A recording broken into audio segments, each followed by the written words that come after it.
Padre amado, damos las gracias, Señor, por traernos a tu casa y por tener tu palabra tan asequible, Señor, a nosotros. Es tan fácil, Señor, oírte hablar a través de estas letras, Señor.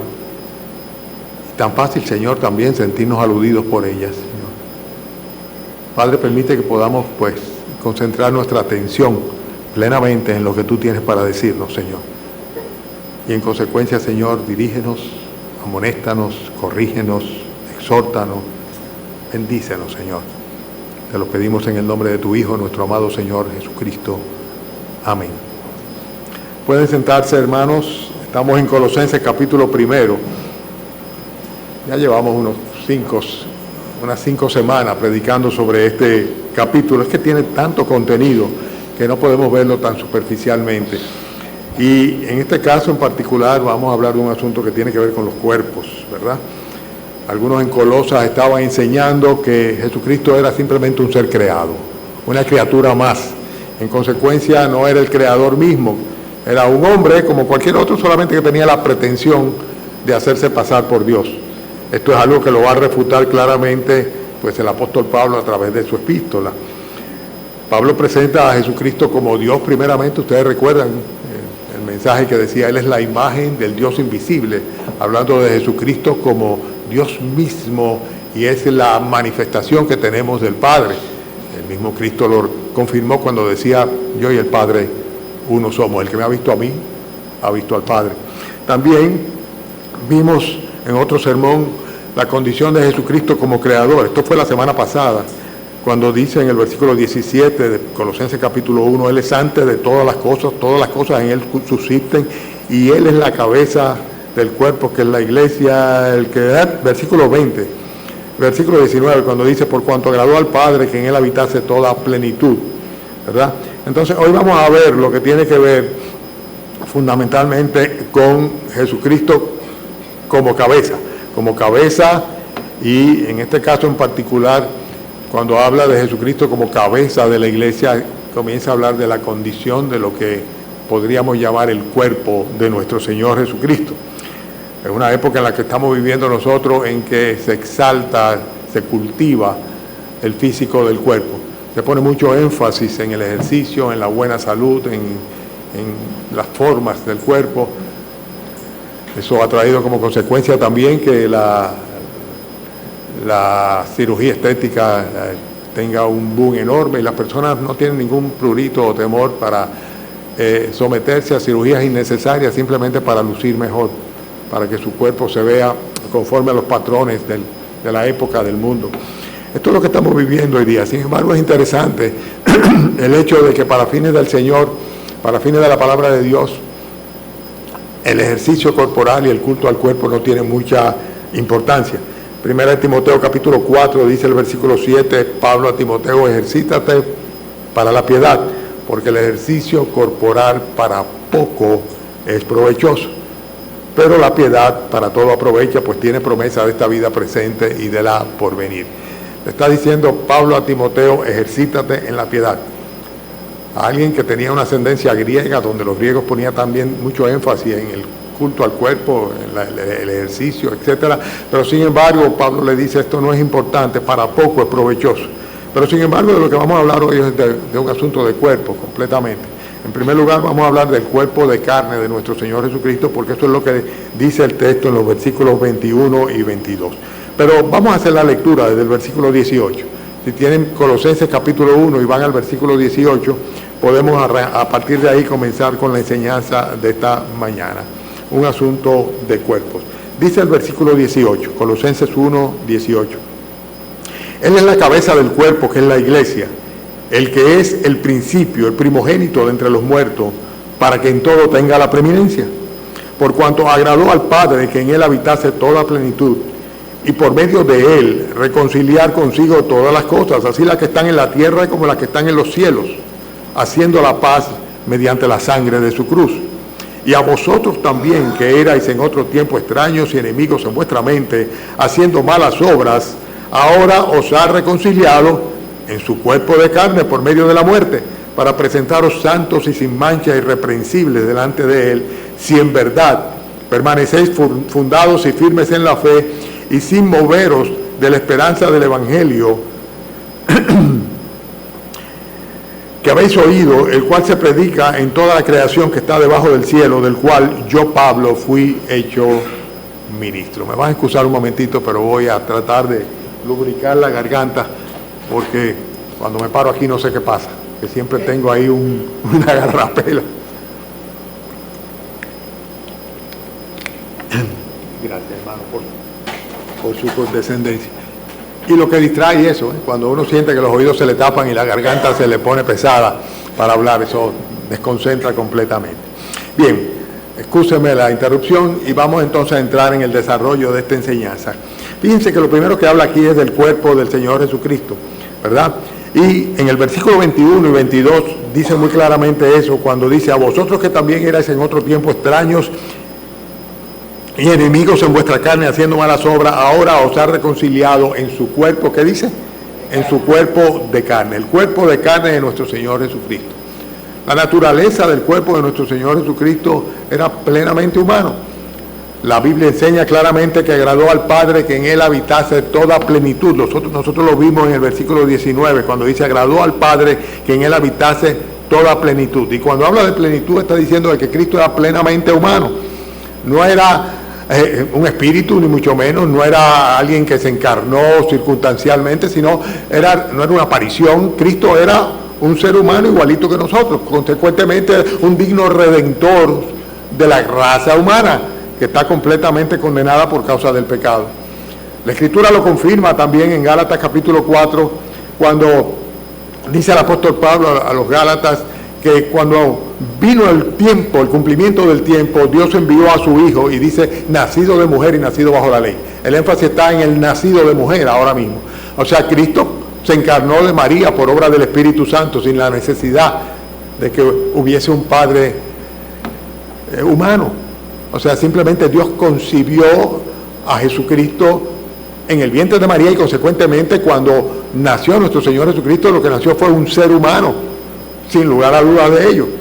Solamente así podía él sustituir o reemplazar, o por decir más que reemplazar, tomar el lugar del hombre. Y hablando del hombre, hablo de toda la humanidad, porque él mismo también era hombre. Dice la Biblia que fue igual, semejante a nosotros en todo, salvo en el hecho de que no pecó. Pero no solamente la naturaleza de nuestro Señor Jesucristo es, cuando dice que habitaba en él toda la plenitud, tiene que ver con su condición de humano, sino también que Jesucristo era plenamente divino. Por eso dice: en él habita corporalmente toda la plenitud de la deidad. Y así lo dice. Solamente en su condición de omnipotente, en su condición de Dios eterno, es que podía él ser el sustituto de toda la humanidad en todos los tiempos. Y por eso en Cristo nosotros tenemos un Salvador plenamente humano, plenamente divino, porque su naturaleza, o en él, tanto habitaba corporalmente la plenitud de la deidad, como simplemente fue un ser humano concebido en el vientre de María por obra del Espíritu Santo. Él fue nacido de mujer, pero al mismo tiempo era plenamente Dios. Bueno, eso tiene que ver en cuanto a su naturaleza. Pero aquí el énfasis lo pone en el versículo 20 en cuanto a la muerte física de nuestro Señor Jesucristo. Porque si era un ser humano, murió como todo ser humano. Pero en su condición de Dios sabemos que la muerte no podía retenerlo. Y por eso resucitó de los muertos. Eso lo sabemos todos nosotros, ¿verdad? Pero fíjense qué interesante lo que dice el versículo 20, cuando dice: y que por medio de él, dice el versículo 19, por cuanto agradó al Padre que en él habitase toda plenitud, dice, y por medio de él reconciliar consigo todas las cosas, así las que están en la tierra como las que están en los cielos, haciendo la paz mediante la sangre de su cruz. La muerte física de nuestro Señor Jesucristo nos trae de parte de Dios la reconciliación universal. Y no solamente del hombre, sino de toda la creación. Es lo que dice acá claramente. El Señor reconcilia consigo todas las cosas, las que están en la tierra como las que están en los cielos, mediante la obra salvífica del Señor Jesucristo muriendo en la cruz del Calvario. Su muerte física no solamente nos concede la reconciliación universal, o sea, el universo entero, maldito por causa del pecado, el universo entero es reconciliado con Dios a través de la muerte expiatoria de nuestro Señor Jesucristo. Pero además de eso nos ofrece y nos concede una reconciliación personal o individual, Dice en el texto, en el versículo 22, si seguimos leyendo, y a vosotros también, que erais en otro tiempo extraños y enemigos en vuestra carne, haciendo malas obras, ahora os ha reconciliado. ¿Cómo nos ha reconciliado? En su cuerpo que fue muerto en la cruz, ¿verdad? Por medio de la muerte para presentarnos santos y sin mancha irreprensible delante de Él. El Señor nos concede la reconciliación no solamente universal, sino la personal a través de su cuerpo de sangre sacrificado en una cruz. Y por eso, como dice el texto aquí, habiendo sido nosotros extranjeros o extraños a Dios, ¿verdad? Enemigos de Dios, enemigos inclusive en nuestras mentes, en nuestros pensamientos, sin embargo, a pesar de que estábamos haciendo malas obras, Él nos ha reconciliado en su cuerpo de muerte, en su cuerpo sacrificado, Él nos reconcilia. El cuerpo del Señor Jesucristo era un cuerpo plenamente humano, a pesar de que en Él habitaba corporalmente la deidad íntegra, completa, todas las características de Dios, en ningún momento dejó de ser Dios. Pero además de esto, a través de su cuerpo carnal, el cual fue crucificado, Él nos concede a nosotros la reconciliación personal. Y esto implica que nos otorga la paz para con Dios mediante su sangre de cruz. Por eso dice acá en el versículo 20 también, dice, por medio de Él reconciliar consigo todas las cosas, las que están en la tierra como las que están en los cielos. Dice luego, ¿haciendo qué? Haciendo la paz mediante su sangre de cruz. Hermanos, nosotros hemos sido justificados, los creyentes, los cristianos, por la fe, ¿verdad? Y justificados pues por la fe tenemos, ¿qué cosa? Paz para con Dios. Paz para con Dios por medio de el sacrificio de nuestro Señor Jesucristo. Él nos concede no tener más conflictos o guerras con Él por causa de nuestro pecado, porque a través de su muerte de cruz, de su cuerpo entregado, Él nos concede la paz espiritual, nos pacifica con un Dios al cual éramos adversos, al contrario al que vivíamos, porque cada pecado nuestro es una ofensa para con Dios. Pero fíjense que además de esto, hace algo mucho más, ¿verdad? Y es que no solamente nos ha reconciliado en su cuerpo de carne, versículo 22, por medio de la muerte, dice, sino que lo hace para presentarnos santos y sin mancha, irreprensibles delante de Él. Es increíble esto. O sea, de ser pecadores indignos, condenados, merecedores del castigo eterno, Él nos perdona, nos pacifica con Dios y además de esto nos convierte en lo que no éramos, en personas santas, en personas apartadas para Él, en personas que no somos reprensibles o reprendidos por Él, porque Él sencillamente nos quita toda mancha del pecado. El cuerpo de carne de nuestro Señor Jesucristo es fundamental. Su sacrificio expiatorio, ¿verdad?, es básico, es fundamental para que nosotros podamos por la fe apropiarnos de la misericordia de Dios. Pero no solamente habla sobre esto, habla también de la resurrección de nuestro Señor Jesucristo. En Hechos capítulo 2, el versículo 23, cuando el apóstol Pedro se pone a predicarle a la iglesia incipiente, o sea, luego de la venida del Espíritu Santo en la iglesia primitiva en Jerusalén, hablando de Jesús, dice, a este, entregado por el determinado consejo y anticipado conocimiento de Dios, prendisteis y matasteis por mano de inicuos, crucificándole.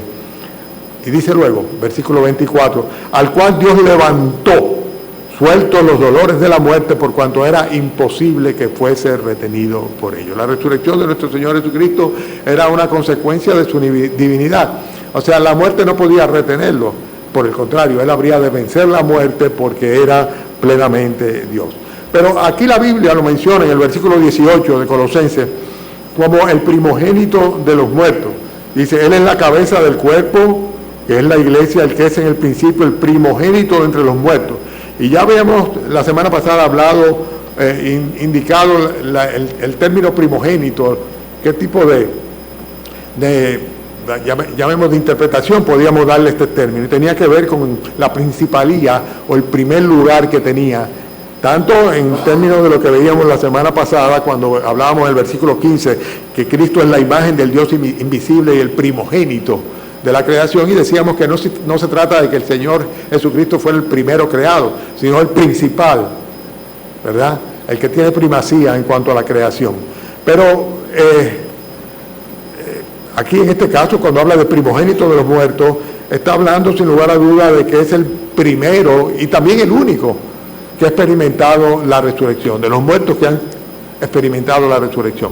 Ustedes dirán, no, pero pastor, hay muchas personas, aún en la Biblia se enseña que murieron y luego fueron resucitados, pero siempre tenemos que hacer una diferencia entre lo que es la resucitación de personas que murieron, el Señor los levantó y luego volvieron a morir, ¿verdad?, como seres humanos, y el caso de nuestro Señor Jesucristo, que se levantó con un cuerpo transformado, glorificado, para no morir nunca jamás. Por eso Él es el primogénito entre muchos hijos de Él que van a experimentar lo mismo que Él experimentó resucitando de entre los muertos.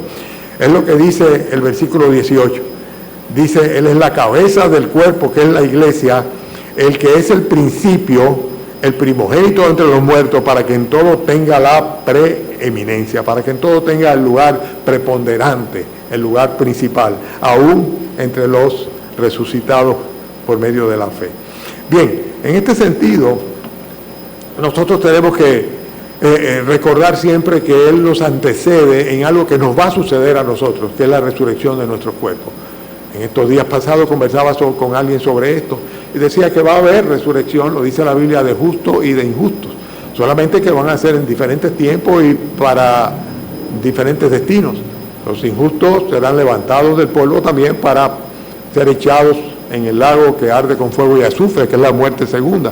Pero los creyentes vamos a ser levantados del polvo para, unidos con nuestros cuerpos, con nuestras almas, poder nosotros pasar a lo que es la eternidad junto con nuestro Señor en un lugar u otro.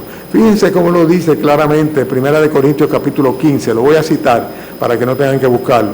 Dice, mas ahora Cristo ha resucitado entre los muertos, primicias, ¿verdad? Primero de los que durmieron es hecho, porque por cuanto la muerte entró por un hombre, también por un hombre, Cristo, la resurrección de los muertos. Cristo resucitó. Cristo resucitó y con esto nos mostró a nosotros lo que es nuestra esperanza, la esperanza que tenemos de ser resucitados y unidos a Él por una eternidad. Vamos a buscar un par de textos en cuanto a esto. Primera Tesalonicenses capítulo 4. Búsquenlo conmigo, que está ahí cerquita de donde estamos nosotros. Después de Colosenses viene Tesalonicenses y podemos leer el capítulo 4 desde el versículo 13. Les voy a esperar que lo busquen en su Biblia. Estamos hablando del cuerpo de carne de nuestro Señor Jesucristo. Hemos hecho algunas aseveraciones. En primer lugar, el hecho de que a través de su cuerpo de carne, Él nos reconcilia mediante su sacrificio de cruz y nos pacifica con Dios, del cual somos enemigos por causa de nuestro pecado. Él nos presenta a sí mismo como si fuésemos personas santas y sin mancha, porque nos santifica y nos limpia de pecado. Y la resurrección de nuestro Señor Jesucristo es la evidencia no solamente de su naturaleza humana, sino también porque murió como todo hombre, sino que además de esto es la evidencia de su naturaleza divina. ¿Por qué? Porque la muerte no lo pudo retener, porque Él mismo, el que dijo tengo poder para poner mi vida y tengo poder para volverla a tomar, Él mismo tomó su vida de nuevo, se levantó entre los muertos, ¿verdad? Y Él se constituye en el primero de los que por la fe hemos sido redimidos y vamos a ser levantados entre los muertos también. Fíjense cómo lo describe claramente acá, cuando hace referencia a algunos hermanos que habían muerto, en el versículo 13 del capítulo 4. Dice el apóstol Pablo, tampoco queremos, hermanos, que ignoréis acerca de los que duermen. Los que duermen son creyentes que han fallecido, ¿verdad? Para que no os entristezcáis como los otros. Los otros son ¿quiénes? Los incrédulos, los que no tienen esperanza, ¿verdad? Porque si creemos, si somos creyentes, y si creemos que Jesús murió y resucitó, así también traerá Dios con Jesús a los que durmieron en Él. Por lo cual os decimos esto en palabra del Señor, que nosotros, que vivimos, que habremos quedado hasta la venida del Señor, no precederemos a los que durmieron, porque el Señor mismo, con voz de mando, con voz de arcángel y con trompeta de Dios, descenderá del cielo y los muertos en Cristo, los que durmieron, ¿verdad?, resucitarán primero. Y luego nosotros, los que vivimos, los que hayamos quedado, seremos arrebatados juntamente con ellos en las nubes para recibir al Señor en el aire y así estaremos siempre con el Señor. Por tanto, alentados los unos a los otros con estas palabras. Lo que está diciendo el apóstol Pablo es simplemente que Cristo fue el primero que resucitó y que así como Él resucitó, Él va a levantar nuestros cuerpos para que nosotros podamos, los que durmieron o los que fallecieron, los creyentes que fallecieron antes, como los que estemos en el momento, podamos todos reunirnos juntamente con Él. Es el tiempo en el cual nosotros vamos a recibir un cuerpo glorificado, ¿verdad? Un cuerpo inmortal, ¿verdad? Y no importa dónde hayan sido regadas o quemadas o distribuidas nuestras cenizas, el Señor las va a reunir mediante una voz de mando, mediante un toque de trompeta en un momento dado, y los muertos se levantarán de su tumba y nosotros vamos a estar ahí, si es que antes de eso no nos llama a encontrarnos con Él en las nubes, que es la otra opción que tenemos, ¿verdad? Sin lugar a dudas, que el cuerpo de nuestro Señor Jesucristo fue un cuerpo resucitado por el poder de Dios, por su propio poder, y es una realidad. Estamos hablando del cuerpo de carne del Señor Jesucristo. Pero el texto no habla solamente del cuerpo de carne, sino que el apóstol Pablo tiene una intención muy clara acá de hablar del cuerpo universal de nuestro Señor Jesucristo, que es ¿quién? La iglesia de nuestro Señor Jesucristo. Fíjense cómo dice el versículo 18, es por ahí que comienza. Dice, Él es la cabeza del cuerpo. No estamos hablando como en el versículo 22, del cuerpo de carne, sino que estamos hablando de otro cuerpo acá. Él es la cabeza del cuerpo, que es ¿qué? La iglesia. La iglesia, el cuerpo universal de nuestro Señor Jesucristo. La iglesia tiene una sola, única e incomparable cabeza. Y en esto no podemos perdernos nunca, no podemos confundirnos ni dejar que nos confundan. En estos días vimos el caso de un jovencito que le cortaron una mano, ¿verdad?, en un colegio con un machete, otro. Y lo maravilloso fue que pudieron llevarlo a tiempo, rápido y con buenas condiciones, el rescate del miembro que había sido amputado, cortado completamente, y le volvieron a injertar su mano. Una mano tiene, no hay que ser médico para eso, no tenemos que preguntarle a los doctores de aquí, tiene una gran cantidad de tendones y una gran cantidad de vasos sanguíneos y una gran cantidad de nervios. Bueno, imagínense ustedes, cuando somos capaces de hacer así, sentir lo que palpamos. Y sin embargo se la pudieron injertar perfectamente bien. Pero hay algo que nosotros no podemos esperar nunca, ¿verdad? Es que a la iglesia de nuestro Señor Jesucristo se le injerte, ni podemos aceptar ninguna cabeza que no sea el propio Señor Jesucristo. Y sin embargo, a través de la historia eso es lo que hemos visto. Hemos visto personas que proclaman ser cabeza de la iglesia, ¿verdad? Como el caso del papado romano, ¿verdad? Hemos visto tantas personas que falsamente, representando o considerándose ser una representación de nuestro Señor Jesucristo, se atribuyen características que no le competen absolutamente. La cabeza es la que rige, la que gobierna sin lugar a duda todo el cuerpo. Y la función de la cabeza es representar y dirigir el resto del cuerpo. Por eso una cabeza nunca va a poder ser reinjertada. Si es cortada, pues ahí terminó la vida automáticamente. Y por eso nosotros tenemos que darle gracias al Señor que tenemos una buena cabeza. La iglesia tiene una buena cabeza, y lo digo en todo el sentido de la palabra. Y el tener una buena cabeza, una buena dirección, una buena representación, un buen gobierno, hace suficiente el hecho de que nosotros podamos vivir con plena confianza, con certidumbre y también en descanso. Cuando sabemos que somos bien dirigidos, bien gobernados, pues sencillamente nosotros podemos descansar. Y Cristo es nuestra cabeza. Jesucristo es la cabeza de la iglesia. Él mantiene la jefatura de la iglesia. Él rige la iglesia. Él es quien representa, quien dirige. Ningún hombre puede atribuirse esa condición.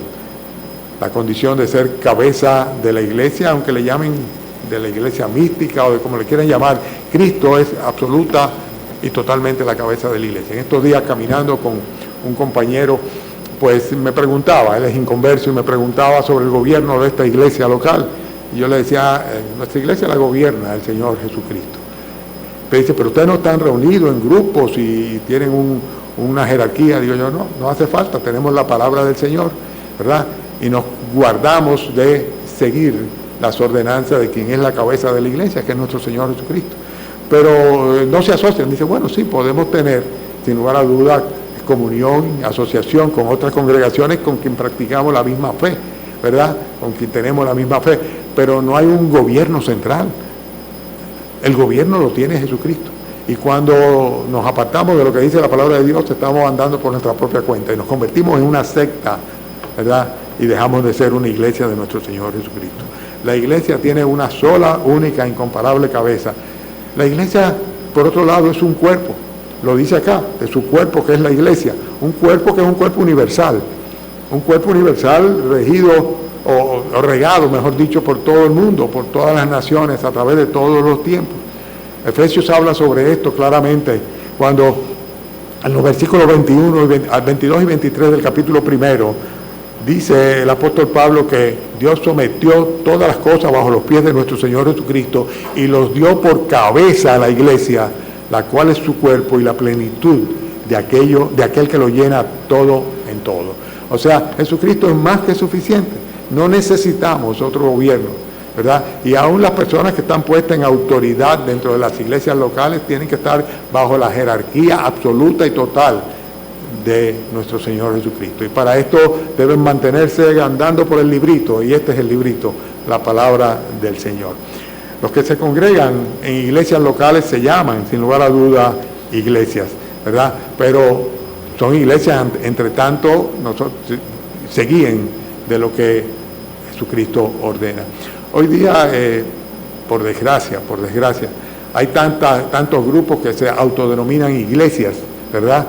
Y no son iglesias del Señor Jesucristo, no tienen por cabeza al Señor Jesucristo, tienen por cabeza su liderazgo, ¿verdad? Estos pastores o pastoras que ejercen una autoridad y presión y compresión sobre el resto de la congregación. Vamos a leer lo que dice Efesios capítulo 1, un poquitito hacia atrás de donde estamos, 3 o 4 páginas, y vamos a poder leerlo nosotros mismos. Estamos hablando de cuerpos, hablamos del cuerpo físico de nuestro Señor Jesucristo, ¿verdad? Ya dijimos suficiente sobre él, yo creo que está muy claro. Cristo era plenamente hombre, siendo también plenamente Dios, ¿verdad? Y por eso, a través de su muerte de cruz, de su sacrificio, Él puede reemplazar a los hombres, reemplazarme a mí, ¿verdad? Y en su condición de Dios, Él puede levantarse con su propio poder de entre los muertos, y es la promesa que nos ha dado a cada uno de nosotros. Pero ahora estamos hablando del cuerpo universal de Cristo, de la iglesia, a lo cual hace referencia también nuestro pasaje de Colosenses. Dice que Dios dio a Cristo como cabeza para la iglesia. Estamos en Efesios capítulo 1, y voy a leer desde el versículo 22 hasta el 2:10. Cuando dice, voy a leer desde antes, dice versículo 20, la fuerza del poder, el poder de la fuerza, ¿verdad?, de Dios, dice, la cual operó en Cristo, resucitándole de los muertos y sentándolo a su diestra en los lugares celestiales. Dice, sobre todo principado y autoridad y poder y señorío, y sobre todo nombre que se nombra, no solo en este siglo, sino en el venidero. Y sometió todas las cosas bajo sus pies y lo dio, ¿qué dice?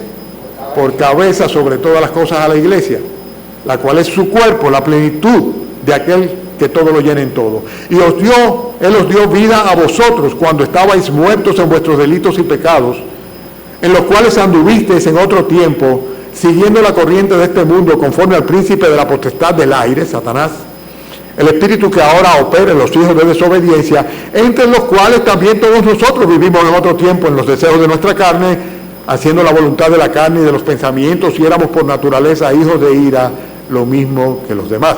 Pero Dios, que es rico en misericordia, por su gran amor con que nos amó, aun estando nosotros muertos en pecado, nos dio vida juntamente con Cristo. Por gracia sois salvos.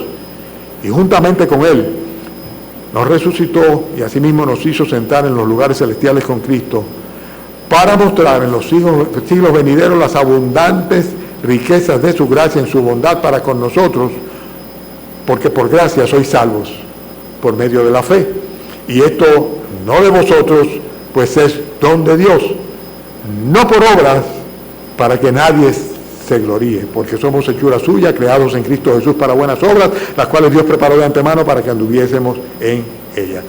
El cuerpo universal de nuestro Señor Jesucristo se congrega en iglesias locales, ¿verdad? Y está constituido por personas que han sido salvos por gracia, por medio de la fe, a pesar de que antes eran pecadores, como dice aquí la palabra de Dios. Todos nosotros vivimos en los deseos de nuestra carne. En otro tiempo nosotros estuvimos conforme a la corriente de este mundo, siendo guiados por Satanás, pero sin embargo se manifestó la misericordia del Señor y por fe hemos recibido la gracia de Él. Y por esto hemos sido salvos. Y al haber sido hechos salvos, haber sido salvados por el Señor, hemos sido injertados en el cuerpo de nuestro Señor Jesucristo, que es su iglesia. La iglesia está presidida, humanamente hablando, en su organización por pastores, que son los mismos que le llaman ancianos o obispos, y los diáconos, que es una manera de denominar a los servidores en términos generales. Cuando en Filipenses capítulo 1, Pablo introduce su carta, dice: Pablo y Timoteo, siervos de Jesucristo, a todos los santos en Cristo Jesús que están en Filipos con los obispos y los diáconos. Ellos dos, Pablo y Timoteo, dicen: nosotros somos siervos del Señor y le estamos escribiendo a la iglesia que está en Filipos, dice que está con los obispos o los pastores y los diáconos. Anexar otros funcionarios, por así decirlo, a la congregación y denominar otros puestos, otras responsabilidades, completamente absurdo. No es bíblico, ¿verdad? Absolutamente no es bíblico, como tampoco es bíblico que sean damas, mujeres las que presidan en la congregación, porque el Señor dice de una manera muy clara que Él no permite que la mujer tenga posición de autoridad ni enseñe a los hombres en la iglesia, en la congregación. Bien, pero el hecho es que no hay que buscar mucho más allá. Efesios capítulo 4 lo dice, que Él mismo, nuestro Señor Jesucristo, constituyó a unos apóstoles, a otros profetas, a otros evangelistas, a otros pastores y maestros, a fin de perfeccionar a los santos para la obra del ministerio, para la edificación de la iglesia, del cuerpo de nuestro Señor Jesucristo. El cuerpo de nuestro Señor Jesucristo necesita ser edificado, alimentado, y para eso el Señor determinó cuáles eran aquellas personas o aquellos oficios que habrían de hacerlo. Ya hay algunos de ellos que realmente en nuestro tiempo pues no están presentes, que tuvieron una vigencia muy particular. Cuando se habla, por ejemplo, de los apóstoles o los profetas, ya nosotros tenemos la revelación completa de la palabra de Dios. No necesitamos nuevas profecías, no necesitamos absolutamente nuevos apóstoles, ¿verdad? Nadie califica para ello. Pablo decía que él era un abortivo y se consideraba ser el último de ellos. Sí, hay muchos enviados, muchos mensajeros, hay mucha tergiversación del término, pero realmente apóstoles fueron aquellos que compartieron con el Señor Jesucristo y tuvieron el privilegio de vivir en su tiempo. Él los escogió, aquellos 12 apóstoles, ¿verdad? Y luego de eso, una presunción como la que vemos hoy día de congregaciones donde dicen que están bajo la autoridad o apostólica de un ser humano, es algo completamente absurdo. Y en cuanto al hecho de que hayan evangelistas, pues lo siguen habiendo, si es que calificamos a los evangelistas como aquellos misioneros, aquellas personas que salen a llevar el evangelio a otros lugares. Pero en la iglesia local están los pastores y los diáconos, que son las personas a las cuales el Señor no le ha dado un privilegio, le ha dado una gran responsabilidad, porque realmente están para servir, son servidores en diferentes posiciones, y eso es precisamente lo que el Señor le da a este cuerpo suyo universal que es la iglesia. Hermanos, la iglesia, además de esto, es un organismo que tiene vida. Yo recuerdo una vez que prediqué hace muchos años que la iglesia era un organismo vivo, ¿verdad? Y ciertamente es como debe ser. Yo quiero que me acompañen ahora a Romanos capítulo 12. Romanos capítulo 12, para que hablemos un poquito sobre esto. Ya estoy casi concluyendo, pero estamos hablando de cuerpos esta mañana. El cuerpo físico de nuestro Señor Jesucristo era un hombre, al tiempo que era Dios también, ¿verdad? Plenamente, sin lugar a dudas. Es nuestro Redentor, nuestro sustituto, y la iglesia es su cuerpo del cual es Él la cabeza. Él es que la rige, Él es que la gobierna, ¿verdad? Y en Romanos capítulo 12 voy a leer desde el versículo 4. Fíjense cómo hablando de la iglesia sin lugar a dudas, porque de la manera que en un cuerpo tenemos muchos miembros, pero no todos los miembros tienen la misma función, así nosotros, siendo muchos, somos un ¿qué? un cuerpo en Cristo. Siempre la misma idea, ¿no? La iglesia es un cuerpo en Cristo. Y todos miembros los unos de los otros.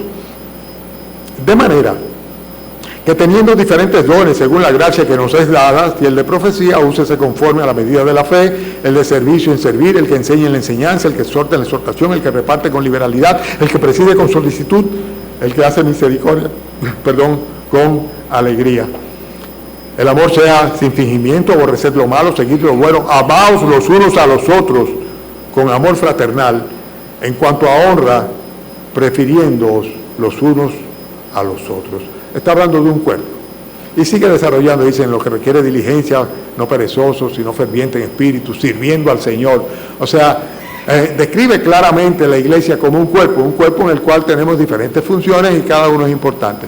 O sea que si tú crees o has pensado en algún momento, ¿verdad?, que tu presencia dentro de la congregación, tu involucramiento dentro de las actividades de la congregación, tu participación en los cultos de la congregación,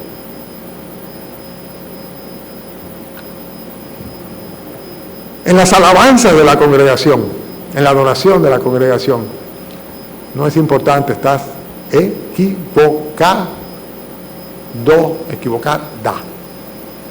Es fundamental, es importantísimo.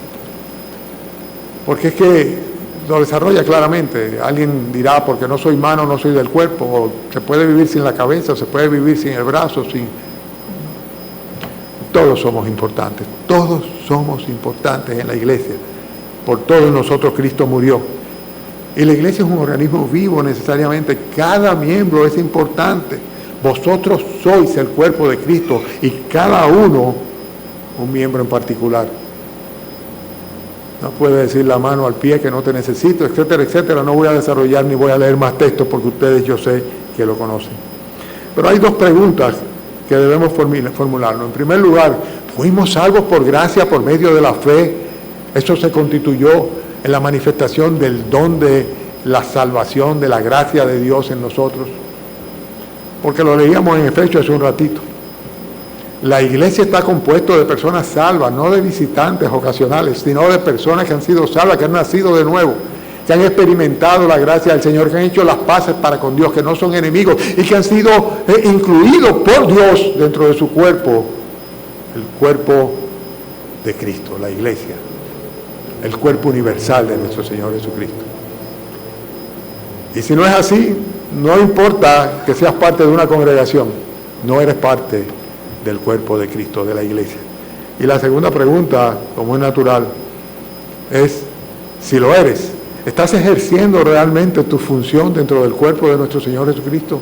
O sea, en otras palabras, tu papel en la iglesia, ¿lo estás llevando a cabo? Tu rol en la iglesia, tu responsabilidad en la iglesia, ¿la estás llevando a cabo? Porque la iglesia, el cuerpo de nuestro Señor Jesucristo, que lo tiene a Él como cabeza, ¿verdad?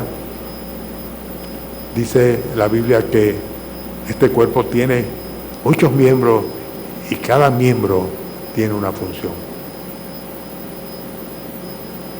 Si tú no vienes a los cultos, algo nos está faltando. Si tú no oras con nosotros,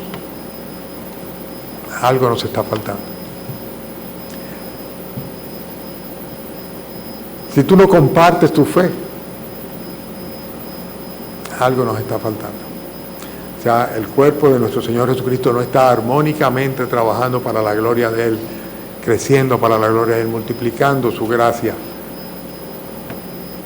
Hermanos, nosotros comenzamos el mensaje haciendo una aseveración en cuanto a lo poco importante que es el culto al cuerpo. Y sin embargo es paradójico el hecho de que la iglesia como cuerpo de Cristo está reduciéndose cada vez más, está cada día como menos musculosa. Algunos quieren consolarse diciendo, bueno, pero esto es mundial, es algo mundial. El Señor lo dijo, cuando yo regrese voy a hallar fe en la tierra. Bueno, es un consuelo tonto, es un consuelo sumamente tonto, porque en la medida que los días se acortan es cuando realmente más deberíamos nosotros como cuerpo, como iglesia local, pues buscar el rostro de nuestro Señor y clamar por aquellos que están perdiéndose para siempre. el culto al cuerpo de nuestro Señor Jesucristo, o el culto en el cuerpo de nuestro Señor Jesucristo, se va reduciendo cada vez más y más y más. Me propusieron que los miércoles enseñara sobre la oración. Me avergüenzo del poco interés que la Iglesia ha manifestado por aprender a orar. Te dirá, no, yo sé orar. Bueno, este miércoles pasado veíamos cómo el Señor Jesucristo recibió una petición de los apóstoles, los que habían estado con Él ya durante 3 años, y le dijeron, Señor, enséñanos a orar. A orar se aprende. Y orar es como quien dice el oxígeno del creyente. La oración es el oxígeno del creyente, orar. La oración. Y es vergonzoso ver las ausencias de los miércoles. Y en cuanto a la adoración, es vergonzoso ver las ausencias de los domingos en la noche cuando tenemos el culto de adoración con la Santa Cena. Evidentemente, hay tiempo para otras cosas, ¿verdad? Pero sin embargo, nos descuidamos en cuanto a cultivar el cuerpo de nuestro Señor Jesucristo, la iglesia de nuestro Señor Jesucristo.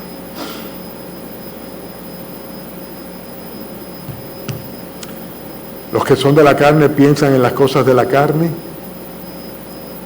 pero los que son del Espíritu, en las cosas del Espíritu. Porque el ocuparse de la carne es muerte, pero el ocuparse del Espíritu es vida y paz. Vamos a orar.